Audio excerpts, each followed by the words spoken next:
Hello, welcome to this session of Talking Tech, Girls and Women in ITC, Geospatial Edition.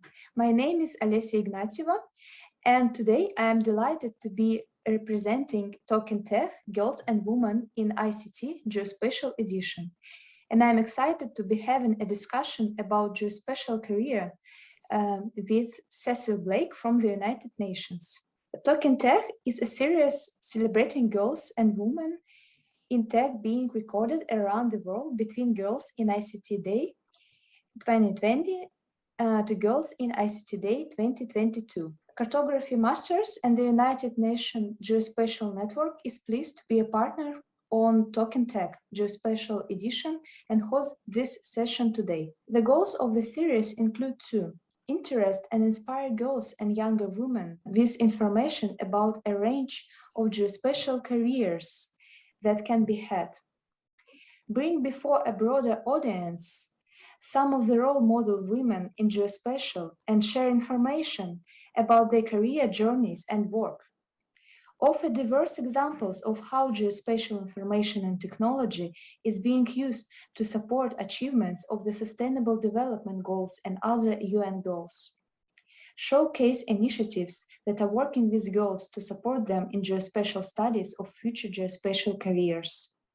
Provide girls and young women in geospatial career with a leadership opportunity to represent and promote girls in geospatial organization with which they are involved and then promote it to a broader international audience. UN Geospatial Network is a network of geospatial experts of the UN system whose mission and vision is to strengthen the coordination and coherence of geospatial information management within the UN system to transform the lives of people, places, and planet, a better world with geospatial.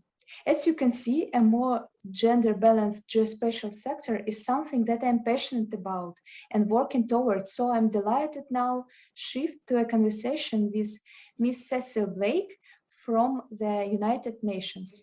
Thank you, Alicia, and thanks the organizers for arranging to have us share our life experiences and what geospatial mean to us in terms of ICT.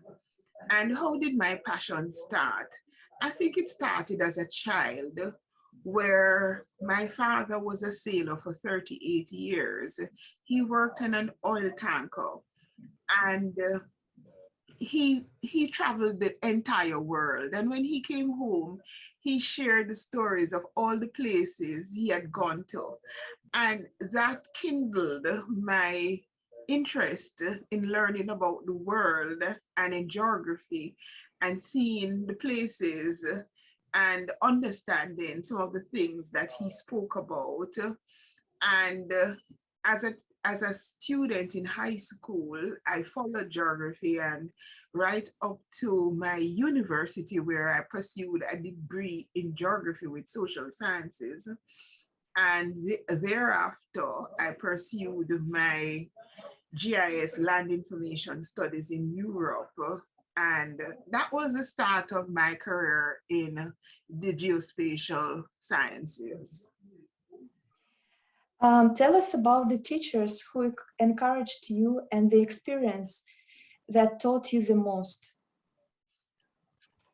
Okay, I have had wonderful teachers and mentors throughout my career. At high school, I remember two distinctive teachers, Mrs. Sullivan, who taught us geography, and she enlivened the subject of geography.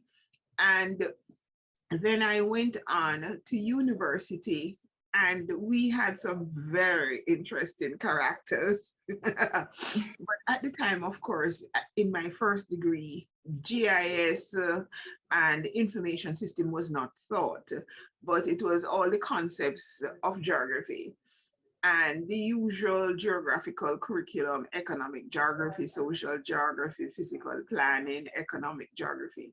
But when I went on to further studies in the Netherlands at ICT, now University of Twente, we had a professor called Professor Ammer, and he was from Egypt. And I enjoyed my interactions with him. Some of them good, some of them memorable. And he was a hard task master. And he ensured that we performed to the best of our abilities. And he pushed us very hard. And so I have very fond memories of him in terms of what he believed in and what the whole technology and the work was about. And towards the end of my ITC career, when we had to do our final projects, it was more of a, for want of a better word, a fight, a struggle between, I had two supervisors, one who focused on the theoretical part and one who focused on the practical side.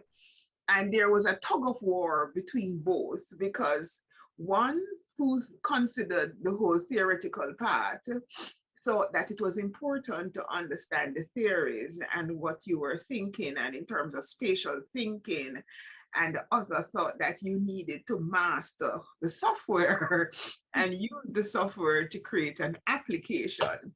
And so this tug of war between both, and I was in the middle.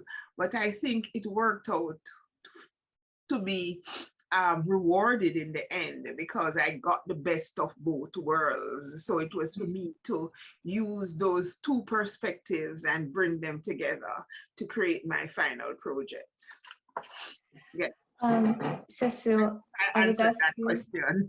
Yeah, I would ask you the question then. In ITC in the Netherlands, what were your achievements and the hurdles that you jumped over? Maybe Okay. several.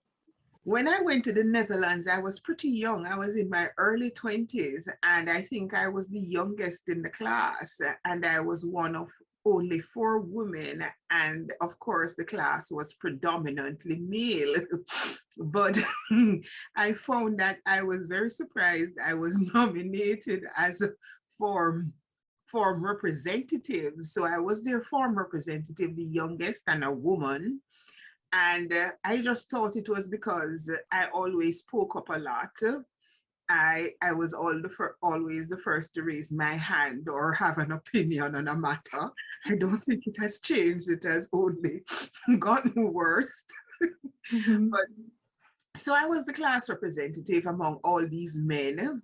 And so I found that also as the class representative, I had to advocate on behalf of my fellow classmates on a number of occasions, because there was also the issue of language for some of them who language was not their first language. English, pardon me, was not their first language. And so for them to communicate, sometimes it was difficult. And I think it was there that I learned to be patient and to understand persons who did not have a strong English background, because it takes patience to stop, listen, and try to understand what they and how they wish to communicate. But I think I have lost your question. Would you be kind enough to repeat your question? Yes, of course. Tell us about your achievements during your studies in ITC. Okay, so first of all, I think my biggest achievement is that at ITC, I came away with a distinction in my studies, right? So for me, that was very good. It was, you also said my challenges. It was very tough job because it was continuous assessment. So you had no time to be dilly-dallying or shilly-shallying. So you had to be on top of your game. It was continuous study. So I think in terms of my achievements is that I was able to successfully apply myself and come away with a distinction in my studies. I actually learned a number of new skills, and I think honed my leadership skills as being a member of the school representative body, because being a class representative, I became automatically a member of the school body. and I was able to influence a number of things, participated in a number of school activities. I think I also wrote on the school magazine, and so for me, and the interactions with my classmates, some of whom I still have relationships and communicate with them. So for me, being involved, not being successfully academically, but also being involved in school life at ITC, participating in social activities, and yeah, I think that was one of the things, some of the things that were successful being studying in ITC. Yes. Yes, that was interesting to learn because I also was studying one semester in ITC as a part of Cartography Master Program. So yeah, that's For you, what was it like in terms of your achievements at ITC? At ITC, I wrote my master thesis. So it was only this semester was only filled with master thesis work. So I was working on my master thesis with my supervisor, and here at this university, I made my achievement of writing successfully thesis. Okay. Of our program. So okay, yes. I understand. So because you had a short period, yes. Yeah, a For kind me, of 6 months. Yes, for me it was much longer. So Mm-hmm. I was more involved in school life and activities. Yeah. Yeah, unfortunately, I was not involved in the school activities at ITC, nor in other universities, because we are moving each semester to to the new school. Okay. So from firstly in Munich, then in Vienna, then in Dresden, and finally you choose among 4 universities. So we always were in one group, but we always tried to make some activities within our group. So it was also kind of, I understand. Yes. of that, yeah. And yes, I also finished this year my studies with distinction. Oh, congratulations. Yeah, thank you. So I'm very proud of it. And so the next question maybe, Cecille. And now we will talk about your career. Who were some of your career mentors? Okay, that's easy. I think I have two spectacular career mentors. My first one is Dr. Silver Clark, who I consider to be the father of GIS in Jamaica from where I am. And he was my first supervisor straight out of university. He has always encouraged my academic development and also my professional development. He's a strong mentor in terms of his work ethic and his knowledge that he transfers. And I think some of my management practices I have gleaned from him or learned from him. And he currently manages a geospatial firm in Jamaica with offices in Trinidad and Tobago. So he's well established in Jamaica, and so he has been a spectacular mentor. In addition, my supervisor for many years, who has more or less been the geospatial champion for Jamaica from a policy perspective, is Miss Jacqueline Da Costa, and she was our permanent secretary in our ministry, and she oversaw this creation of a unit, the National Spatial Data Management Unit, division now, that's responsible for leading national geospatial spatial data infrastructure activities in Jamaica, a slew of programs that she was influential in identifying, creating and implementing that has actually supported or led to Jamaica's use of geospatial in the way it has. Yes, so those are two of my very important mentors. And who has influenced or inspired you during your career, beside these two wonderful mentors that you have? I think it's difficult to say. I think those two persons, and of course, my personal drive and interest in the area, and knowing what it means in terms of helping governments and people, not just governments, but the business class and the ordinary man to understand what it means to make our decisions and to move forward. And so, yes, and what has also been important to me is I find that I am inspired by the people I work with. And I've had the opportunity to work with lots of young, bright persons, and they are always inspirational. And they tell me that I inspire them, but they should also recognize that they have also inspired me, because they bring new thought, they bring energy, they bring new perspectives. And I think we need the old broom and the new broom to be able to sweep very clean. Yes, so inspiration comes from many avenues. That's true, I think. And could you please describe your career arc, including positions that you had, problems you have solved, and also your career achievements you're proud of? So complex question. Yes, very many questions in Yeah, one many question, questions in one. Alicia. Yeah. Okay. In terms of my career arc, I started out in a project unit, I think called the Land Information Unit. And this was a project unit within the Survey Department of Jamaica, where I worked for a number of years, and I left and worked with a private firm in Montego Bay called the Computer Sciences Corporation. It was a data conversion shop, because in the early 90s, the focus in the geospatial world was converting data into digital form, because that's when everything started and you needed to have digital data.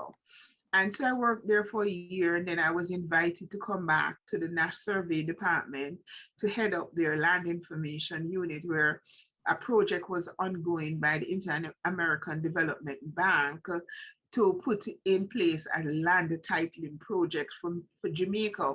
And one of the components of the land titling project was to create a digital cadastre for Jamaica.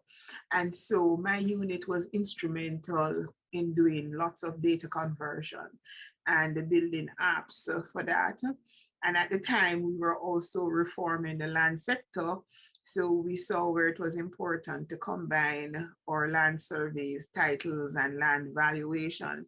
So at the time, it was about creating databases and building applications to manage government lands and for title registration. And so my unit was the one that spearheaded a lot of computerization within the survey department at the time. It was that cell that helped to put in like information technology infrastructure. We put in connectivity between, various, our buildings were like, across the road within a vicinity. And so we were connecting by coaxial, a number of different cable networking technologies. And so the job required a good understanding of information technology. And I therefore thought I needed not only geospatial knowledge, but also information technology. So I went off and did a master's in management information systems, which equipped me with some of the tools I needed to manage computer programmers and IT persons and manage information systems implementation and all the different things that you need to manage not only your geospatial, but your database applications. So for me, it was an interesting time working at the National Land Survey Department and having worked there for a number of years and putting in place a number of systems and employing people and putting in infrastructure, acquiring hardware and software. It was just the whole gamut of everything. And so it was challenging, it was wonderful. And thereafter, the whole national approach was being taken, and Jamaica was creating a national land policy. And they recognized that part of this national land policy, they needed to have a geographic data management system to manage land and the related records that impact land. And they started, and so I was asked to interview for the position of National GIS Coordinator. And it was not even, there was nothing established. It was just one body that they had. So for a number of years, I worked with only a secretary to put in place what has now become the National Spatial Data Management Division in Jamaica. So it started with me as one person, and over the years, we went along. I acquired a secretary and then additional staff and then a structure. So for me, I have been, most of my jobs, I can say that I've been at the incubatory stage. So I have supported the creation of units responsible for geospatial. And it's the same thing coming to the UN after spending 19 years creating Jamaica's infrastructure for geospatial information management.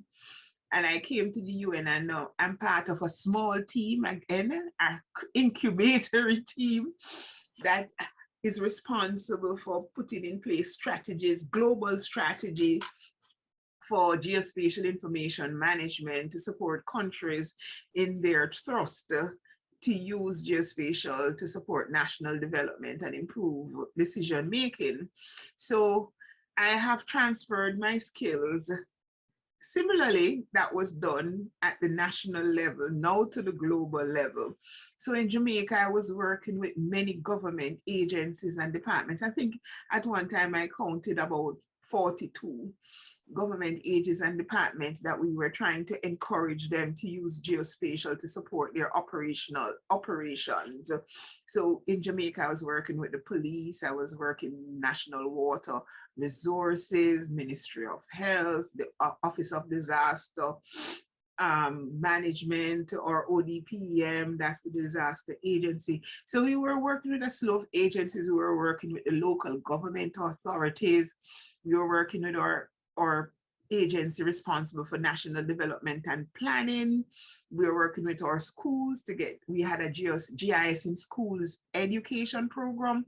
We were working with our teachers' colleges because we thought that our teachers needed to have the tools to teach geospatial. So we were doing a number of different things. One of the things that I'm proud of was managing a project which took a long time was the creation of our geodetic or GNSS network. So our CORES network for Jamaica. So it took a number of years. It was a collaborative effort with the National Survey Department and the private sector and a number of other partners, where we were able to put in place some continuously operating GNSS stations across Jamaica that our land surveyors could be able to have control reference for their work in whatever, whether they were doing topographic mapping, whether they were doing cadastral mapping. So, and even for the guys who did like coastal, the hydrographers. So Yes, there are many things that I'm proud of in Jamaica, but what I'm particularly also proud of is the mentoring that I was able to do to a number of my staff who I worked with, who I'm very proud to say has gone on to do wonderful things in the world of GIS.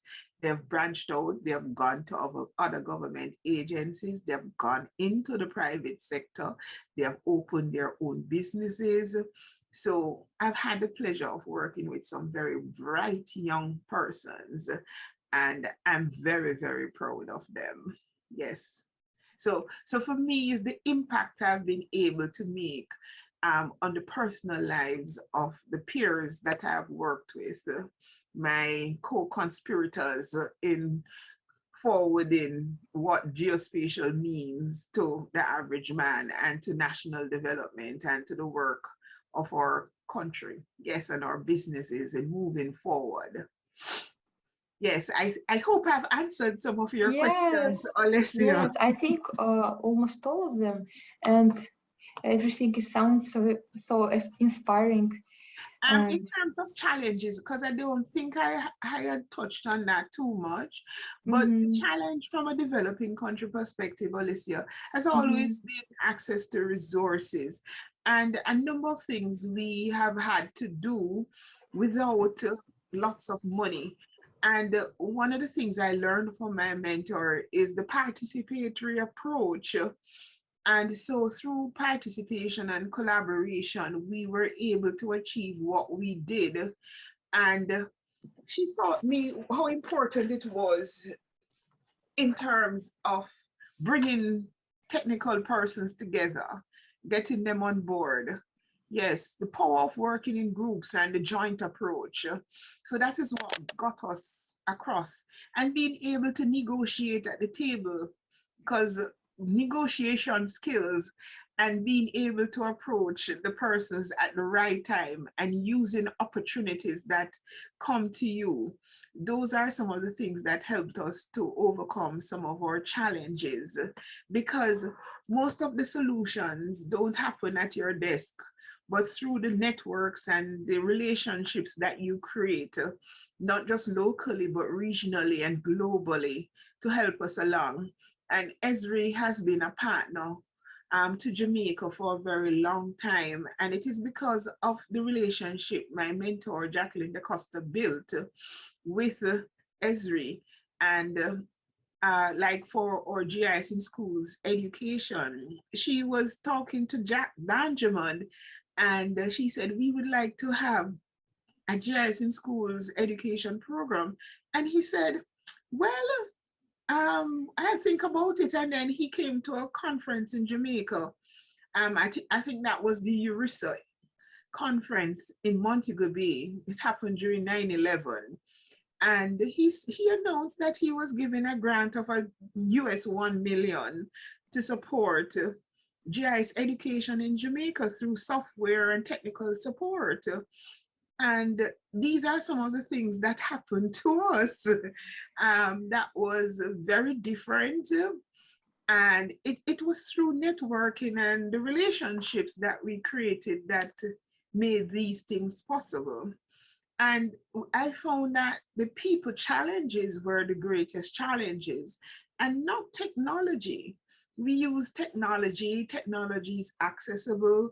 We can decide what we want to do and how it should be used. But getting over things like not wanting to share information, the institutional silos that exist, those are some of the challenges. Being able to identify and retain professionals with the skills that you need is also a big challenge that remains in our developing countries. that's yeah, so inspiring. And what do you think is your quality of character that is the greatest strength that that helped you to succeed? Okay, well, I have been told that I am very inspirational. Yes, I've been told that I'm very inspirational and that I encourage all those around me to aspire to their best. I am told that I am able to identify the skills that my fellow colleagues have and help them to hone those skills that they can perform to the best of their abilities. And so I think it is to some extent being able to support, mentor, and inspire persons to be the best that they can be, that has helped me along in terms of the skills that I have.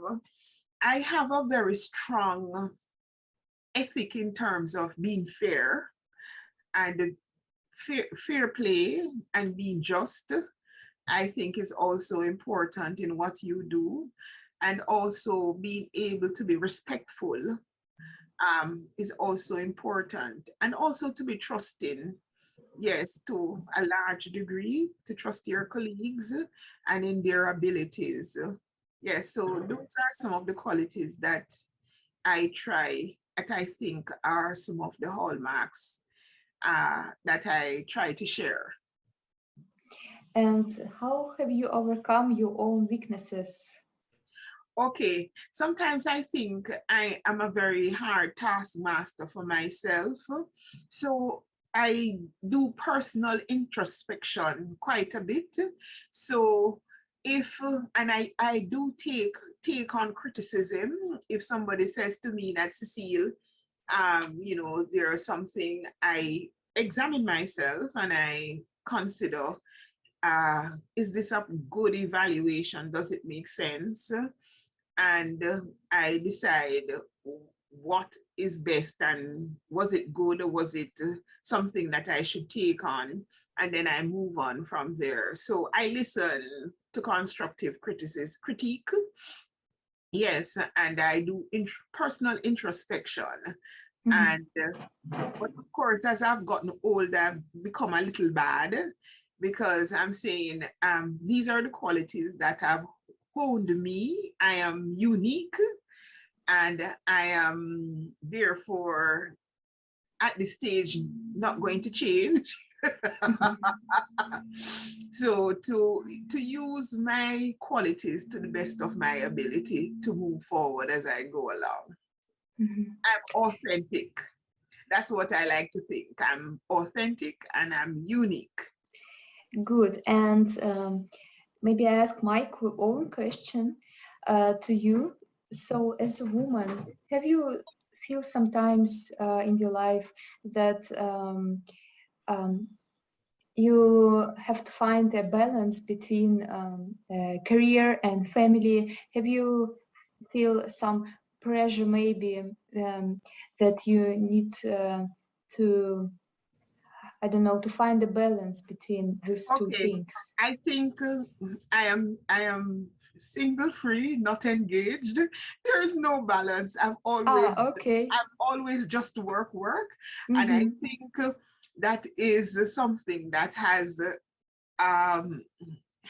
not been quite very good for me, because it has always been about achieving some goal or working towards something or paying attention to work. So I've not had issues of work-life balance that is more readily felt by persons with families. I think it's a bad thing to some extent, but my focus has really been work. But I believe that there should be some balance in terms of taking time off from work to relax and rejuvenate. How I found that I've rejuvenated at times, particularly when I was in Jamaica, I would, out of my own pocket, sometimes attend an international conference, and I would just sit and listen. And for me, attending those international meetings was my form of rejuvenation. It may sound funny, but it is true. Because usually when you're in your country and you're at your desk, you become immersed in your day-to-day operations. But when you exit, and that is why these international meetings are very important. When you come out of your work environment and you transition into another sphere, and where you are with a group of persons who speak your language, your discipline, and you understand.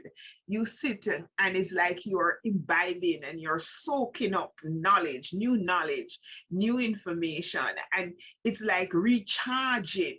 So you go back with new thoughts, new ideas, new things that you may want to try. So I found attending international meetings a source of rejuvenation and inspiration. Mhm. So I don't think I answered your question in terms of work-life balance. I have none. Yeah, no problem. And what do you think about the gender gap?